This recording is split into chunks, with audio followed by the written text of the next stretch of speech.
Hey folks, this is Shock, and we're going to get on the motorcycle here. We're riding a Suzuki Katana 600. We're going to go over here on the freeway, and this is a continuing video in our ongoing series titled How to Debate an Atheist and Defeat Them Every Single Time. And what better way to do it than on a motorcycle on the mean, unforgiving freeways of California. I have a Kodak V as in Victor 570 camera. You can find them on eBay. They're a really good camera. I'm going to show you how the camera looks in the mirror here in a moment, but check this out. Look at the inside of my visor, how it's got Velcro. And then there's Velcro on the front strips of the camera. Check this out.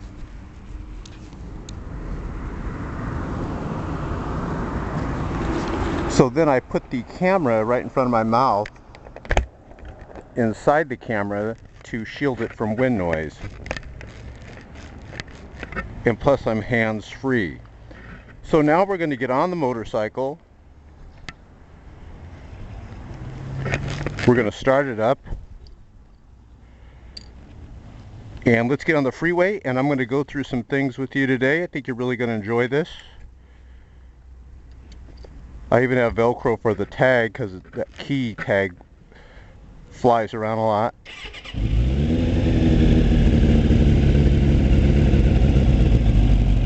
Now, let it warm up just for a few moments, and here's what we're going to be going through today.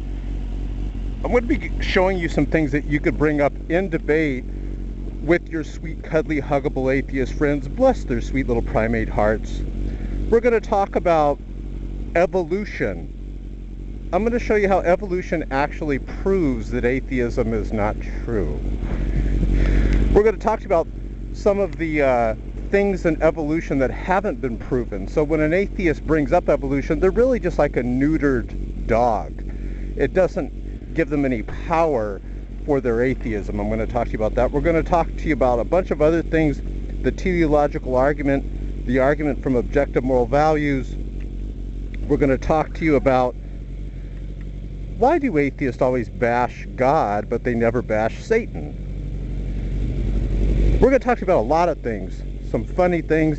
Go right below this video, go to ShockofGOD.net, and you can listen to me in debate as I use these techniques and we decimate atheists every single time. Do you know the Atheist Experience Show has failed to provide proof and evidence that atheism is accurate and correct, along with all the top 20 atheists of this. I'm just looking here, all these cars keep going through the light, and I realize, see that cop or funeral cop right there? There's a funeral here, so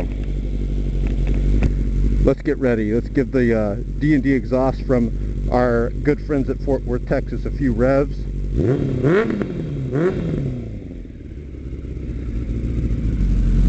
And we're off. Here we go. I'm on a schedule right now, so I really have to go.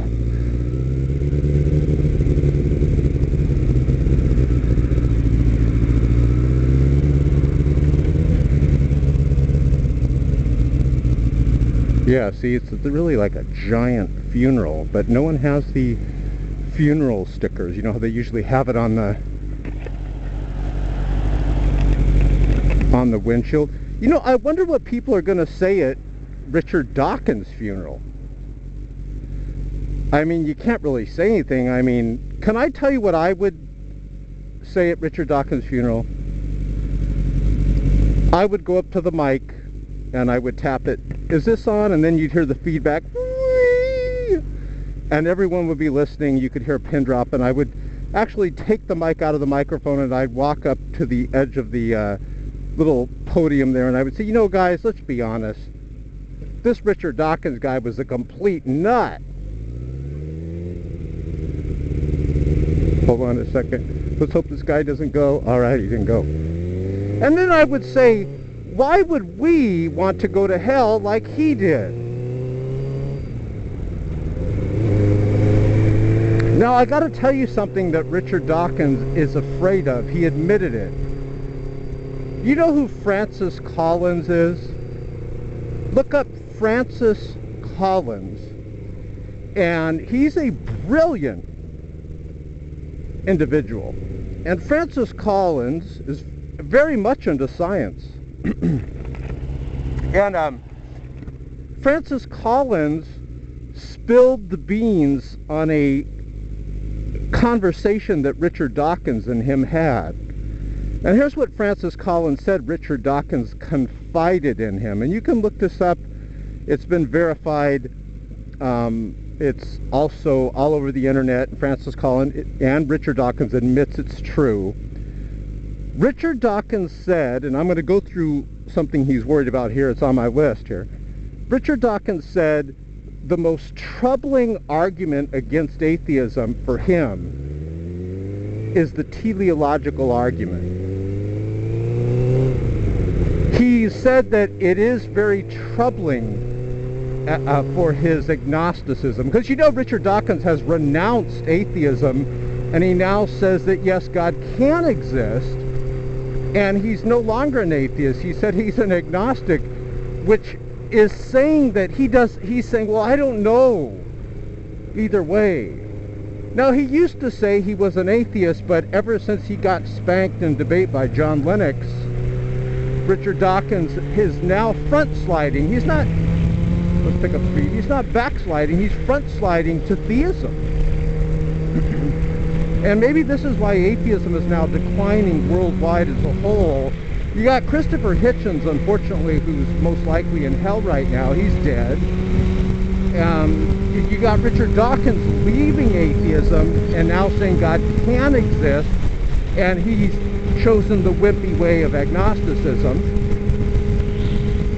You got, for example, you got atheists like Aaron Raw, Matt Dillahunty, and the amazingly hellbound atheist here on YouTube, admitting that God can exist, and they have no arguments against God's existence. So let's go through some ways that you can decimate atheists in debate.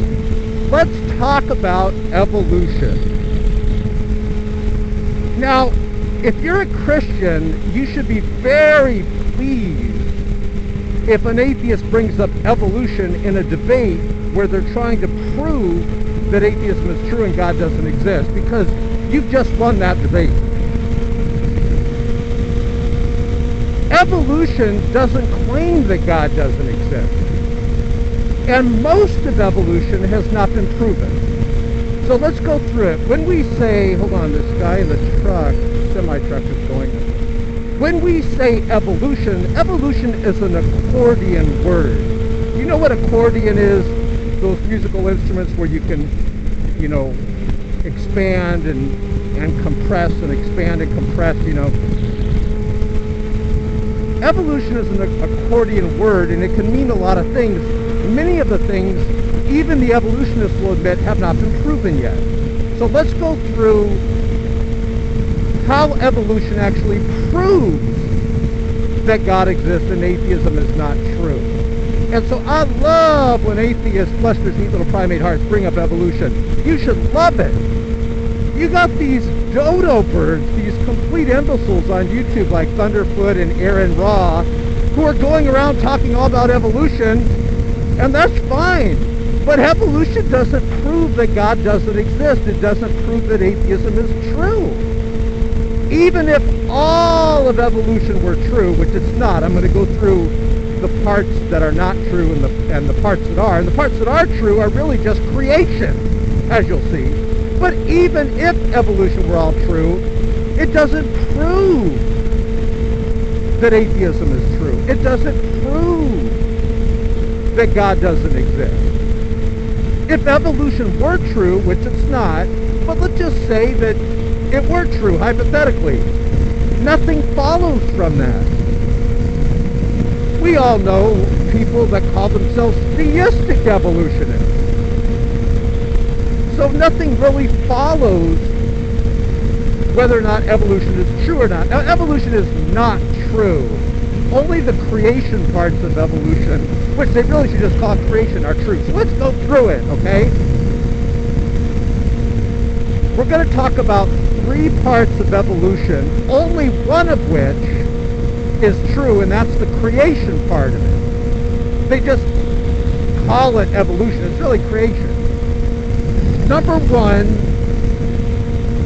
When scientists say, when evolutionists, creationists say evolution, here's what they're meaning. There's three parts to it. Number one, limited change. Change and diversification over time.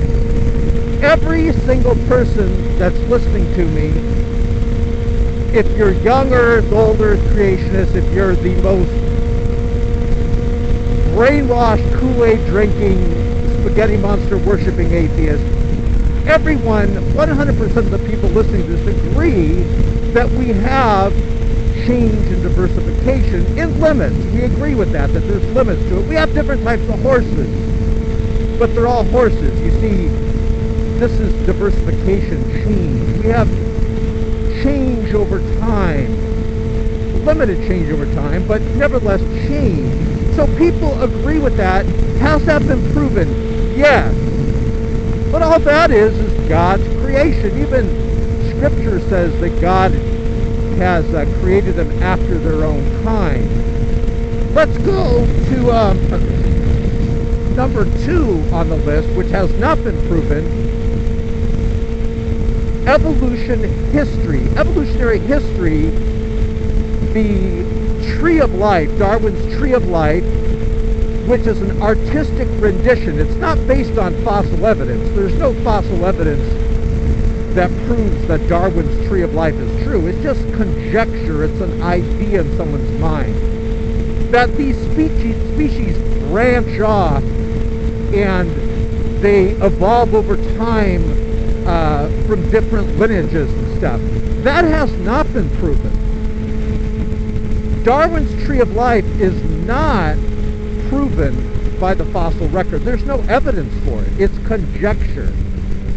So that has not been proven, so we have to take that off the table. So far, the only thing that has been proven is limited change over time, so we'll leave that on the table. But does that, the limited change over time, does that prove that atheism is true and God doesn't exist? Of course not. If anything, that's a theistic idea. Scripture talks about this. That's theism. So it's good to see our atheist friends embracing theist ideas. Now, is this guy going to get over? I'm being nice, trying to let him over, but... Now, we talked about change within limits. That's been proven. That's just creation. But they can call it evolution if they want. That's fine. I'm calling it creation.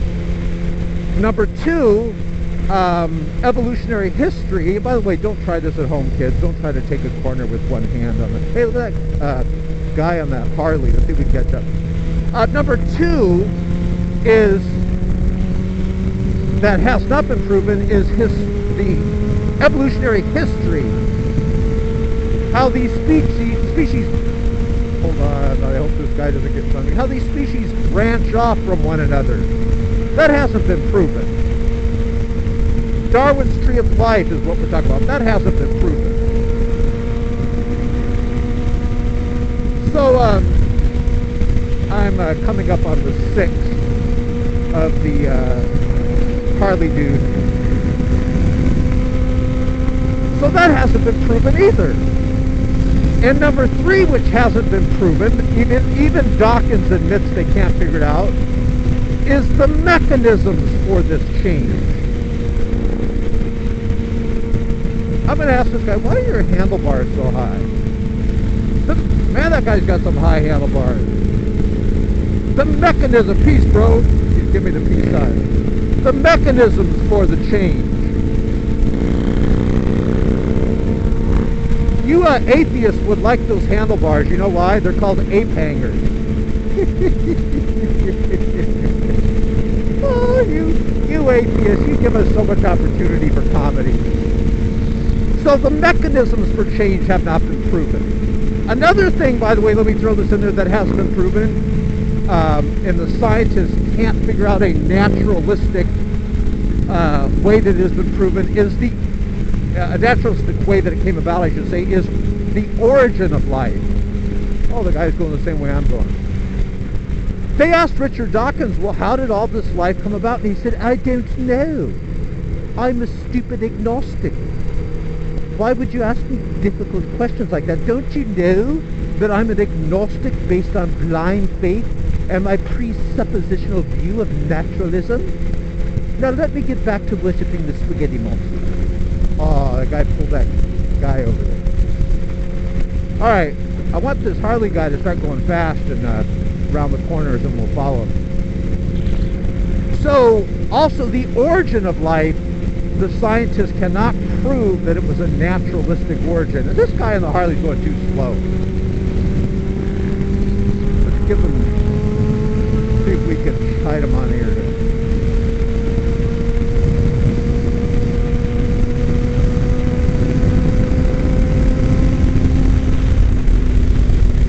Alright, so we've covered evolution.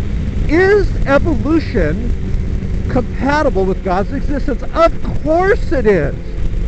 You atheists, bless your sweet little primate hearts, you atheists that grasp at these straws and try to make it that evolution proves that God doesn't exist, you guys are idiots. Obviously, the only thing that has been proven in evolution is change within limits, and the other three things I talked about, the origin of life, which atheism has not been able, science has not been able to prove that it's a naturalistic origin. What else? The mechanisms, they haven't been able to go ahead and say that that's naturalistic.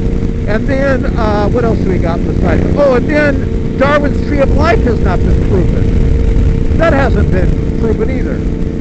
So evolution, even if it was true, even if all those other things were true that haven't been proven, and see that guy's shoes?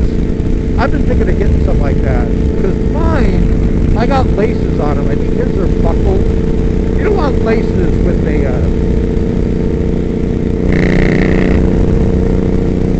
you don't want laces in a motorcycle. Anyways, alright, what's next on the list?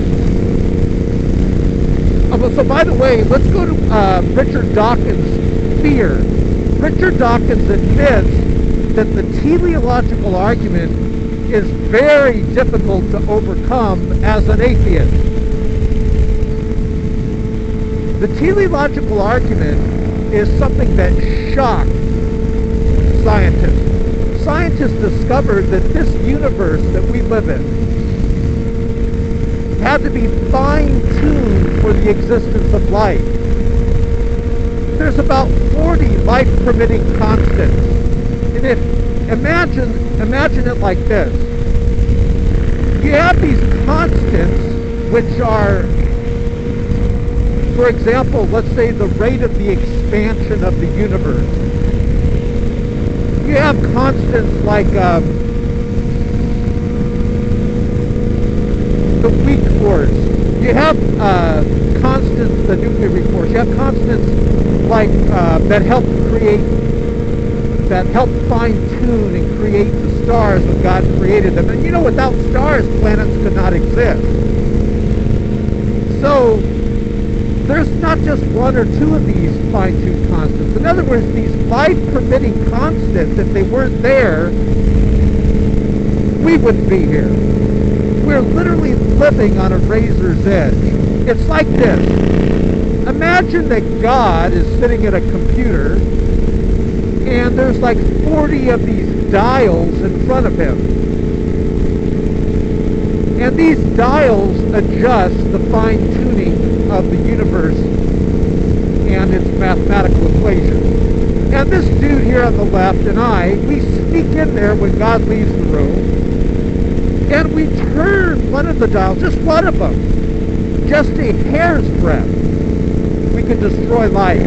We could destroy life on this planet.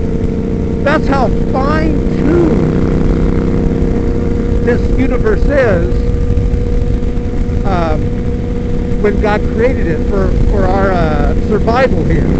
Now, we don't see these constants anywhere else in the universe. It's focused like a laser beam right here on Earth. Why is Richard Dawkins worried about that? Well, he should be worried. This is empirical proof. and evidence of design. Go through this with me, folks. And it's getting kind of windy here, so I'm going to have to start yelling. There's only 3 possible explanations for this remarkable, godly fine-tuning. Number 1, dumb luck and chance. Chance did it. But chance can't create things. We all know that. If I have a basketball and I'm throwing the basketball through the hoop and I make it through the ball, I make the ball through the net 50 times, could we say chance did that? No. Chance didn't lift up the basketball. Chance didn't throw the basketball into the hoop. Chance didn't aim it. I did it. Basically, the ball went through the hoop because an intelligent designer, or of me, somewhat intelligent, I threw the ball through the hoop. Chance has nothing to do with causation. Chance doesn't have power to do it. Chance is the mathematical equation we use to show how many times I, an intelligent agent, were able to throw the ball through the hoop. But chance doesn't have causation. You see?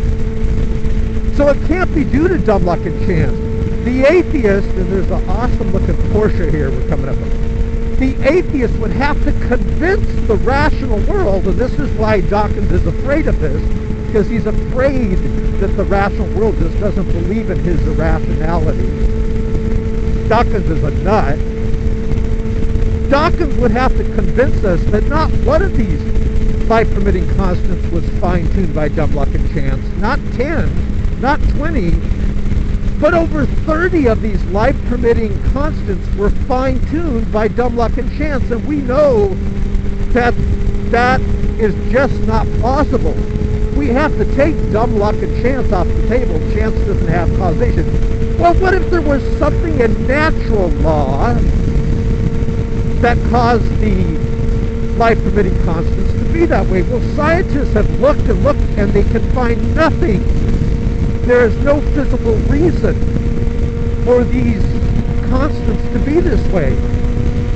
But if you're not bigoted, and you're not prejudiced towards God, like atheists and agnostics, like agnostic Richard Dawkins is, you would admit that design is the more plausible, listen to me, atheist, rational conclusion.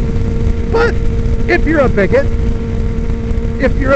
towards God and prejudiced, no, you're going to grasp at straws, aren't you? You're going to go against where the evidence goes. You know why, atheists? Because that's what you're good at. You're good at denying evidence.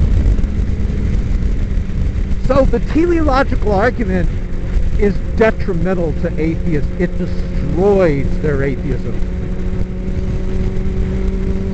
You can decimate an atheist in debate. We've debated and defeated 76 atheists in a row using these arguments. Go right here below to ShockofGOD.net, and you can listen how atheists suck in debate. They literally suck at debate.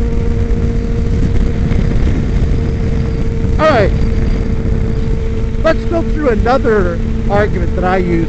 I'll ask atheists, what proof or evidence do you have that would show atheism is accurate and correct? Now, there's a reason why I ask this, and the atheists are just too stupid to get it. They fall into my trap every single time. All these atheists are so stupid. Now, in defense for these people, I do love these people, I respect them, but I don't respect their stupid worldview. I don't respect their stupidity of buying into the crapola of atheism. But these atheists get stupid when they buy into atheism. You can see it. You can see them getting stupid. Pretty soon they'll be putting bananas in places that don't belong. Pretty soon you'll have men dressing up as women. That's what atheism gets them to do. Because we know most atheists are homosexuals. We know that, right? It's been proven scientifically that most atheists are homosexuals. They're a little bit light in the loafers. But it's a free country. The atheists choose to be homosexuals. But I just think atheism's pretty gay. It's pretty gay. And so let's get back to this question. What proof and evidence do you have that atheism is actually correct? You know, Matt Dillahunty was asked that question. Matt Dillahunty has been known to dress up as a woman. I'll put some videos here below. You can see Matt dress up as a woman. But you know, Matt Dillahunty was unable to provide any proof and evidence that atheism is actually correct. Do you know Aaron Raw failed the question? Aaron Raw failed the question. I don't expect him to know what proof and evidence atheism can provide to prove that atheism is actually correct, because Aaron Raw and Matilda Dillahunty, Matt Dillahunty, because he dresses up in dresses, as you'll see below this video, they're atheists based on faith. Based on faith. But as I've been watching their videos, Aaron Raw and Matt Dillahunty now say they're agnostics. So they're very confused individuals. But atheism does this to you, folks.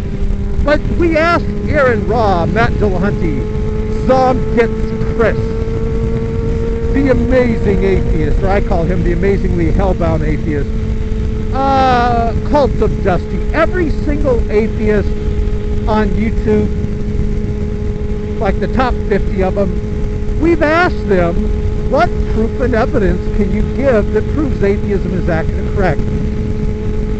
And like idiots, they fell into the trap.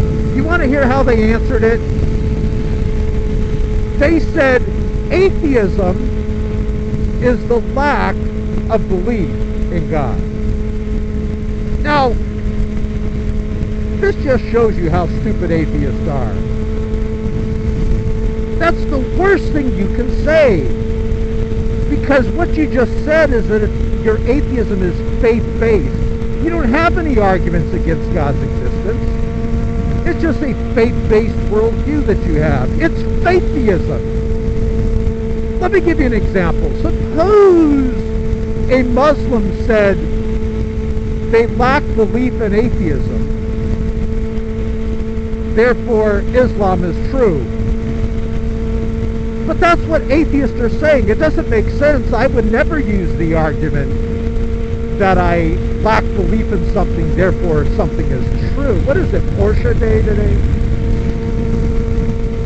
See, the Hindu can say, I lack belief in atheism. I don't believe atheism is true, therefore Hinduism is true. They can use the same argument atheists use. So atheists, you've got to use arguments that are less, let me tap my finger to my formerly Bible-speaking mouth. What's the word I'm looking for? Atheists, you got to use arguments that are less gay. Because that argument that you lack belief in God, therefore atheism is true, is pretty gay. Guys, it's gayer than that TV show Glee. It's pretty gay. But if there's one thing atheists are great at, it's gayness. Well, here's the problem. If you go into a debate, you'll hear atheists with their gay arguments. Click right below this video, go to ShockofGOD.net, and go to our Debates and Debates 2 area. And you'll see Matt Dillahunty lose in debate. You'll see Aaron Raw lose and fail miserably in debate. You'll see the amazing atheist fail in debate. Matter of fact, check this out. Look right below this video, and you'll see the #1 most subscribed to atheist on YouTube admitting that he cannot prove that atheism is actually correct. Folks, it's faiththeism. It's faiththeism.